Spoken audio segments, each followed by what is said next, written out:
Jet, maayos bang naisagawa o kinailangan pang pwersahin para may patupad yung search warrant sa bahay ng alkalde?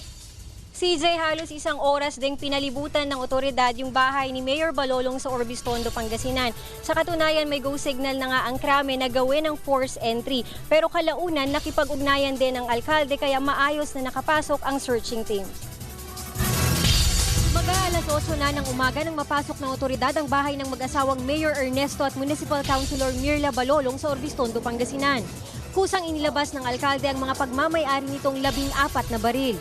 Isa-isa itong siniyasat ng otoridad kabilang ang 9 na long at 5 short firearms. Yung mga baril natin minsan sa authorized gun dealer, minsan sa mga taon itatransfer na lang. Karamihan dyan, transfer, tsaka yung nung nagkaroon ng amnesty noon, those firearms, tapos yung iba naman, binili ko sa mga license na mga tao na. Mula sa 14 na baril, 13 may lisensya. Ang isang caliber nakapangalan sa anak ng alkalde, habang ang isang caliber 45 at M16 nakapangalan kay Councilor Mirla Balolong.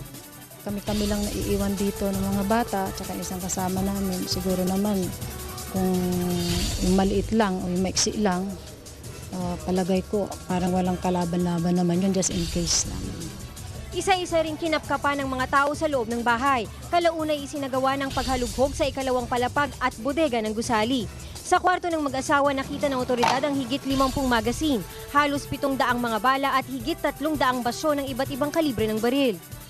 Matapos ang search warrant, iminungkahi ng mga operatiba na mula pa sa Campo Crame na dadalhin nilang mga armas para i-verify ang mga lisensya. Hindi pumayag ang alkalde. Karapatan ko po na hindi ibigay yung mga baril mo kasi license naman yan. Kailangan rin kasi pong i-verify po talaga. Yung lisensya po, i-verify ninyo. Yung lisensya po, ibigay ko sa inyo mga xerox copies na verify nyo. Pati yung Kung binaril ako dyan, anong ipanglalaban ko? Sa huli, nagpasya ang krame na ang M16 na may pasunang lisensya ang kanilang kinumpiska. Ayon kay Mayor Balolong, wala raw masama kung ganito karami ang pagmamay-ari niyang baril. Sa akin po kasi, basta't ina-apply ko yan sa Camp Crame, at nilalisensya naman, hindi ko na po kasalanan yon.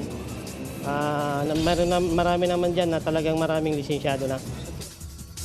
CJ, linawin lang natin, ang krame mismo ang siyang naghain ng search warrant. Kaya kanina, tumanggi na rin magbigay ng anumang pahayag yung intelligence officer mula mismo sa krame. Meron tayo ngayong kopya ng search warrant na ipinatupad. Nakalagay nga dito partikular yung 4 na matataas na kalibre ng baril, kabilang na yung AK-47 assault rifle.